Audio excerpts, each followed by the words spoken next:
Je suis aujourd'hui à Strasbourg depuis le début de la semaine. C'est ma première session parlementaire en tant que membre de l'Assemblée parlementaire du Conseil de l'Europe.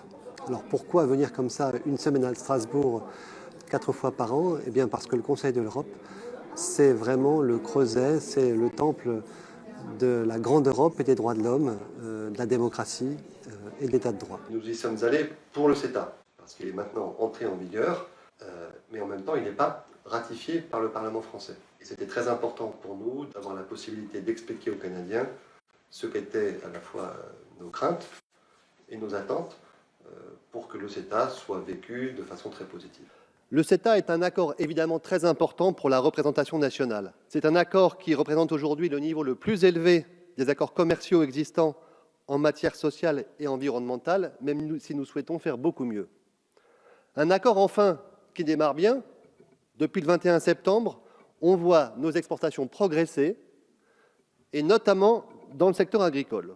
Nous ne voulons plus que le Parlement soit saisi des accords commerciaux uniquement pour ratification. Nous voulons une association pleine et entière des parlementaires et des parties prenantes tout au long des négociations. Je voudrais donner quelques éclaircissements sur la raison de ce nouveau déplacement au Niger. Un des enjeux principaux me concernant pour ce projet de loi, c'était effectivement de pousser la question de la prise en compte, notamment dans les retours volontaires, des migrations de sud-sud entre pays de transit et pays d'origine.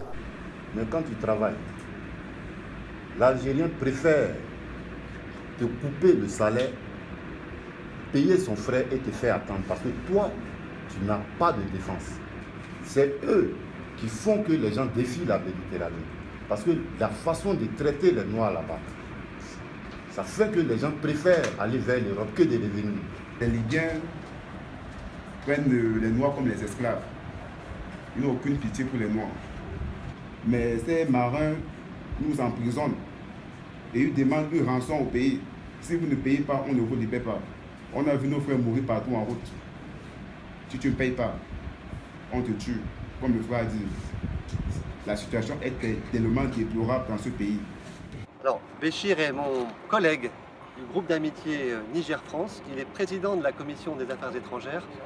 Et je voulais savoir, Béchir, si tu peux nous dire un peu quelques mots sur la façon dont tu vis ici à Arlit, ton rôle de député et puis la relation avec l'entreprise minière. La ville d'Arlit, c'est une ville qui dépend en tout cas de l'exploitation de l'uranium. C'est vrai, il y a la population environnante qui sont aux environs de la zone, la population nomade, et ils vivent de leur élevage et tout ça. Mais la ville industrielle, la ville d'Arlit, et la population qui se trouve dans cette ville dépendent de l'exploitation. Et maintenant, avec les baisses du prix de l'uranium et la baisse de production, vraiment c'est un choc économique pour la zone.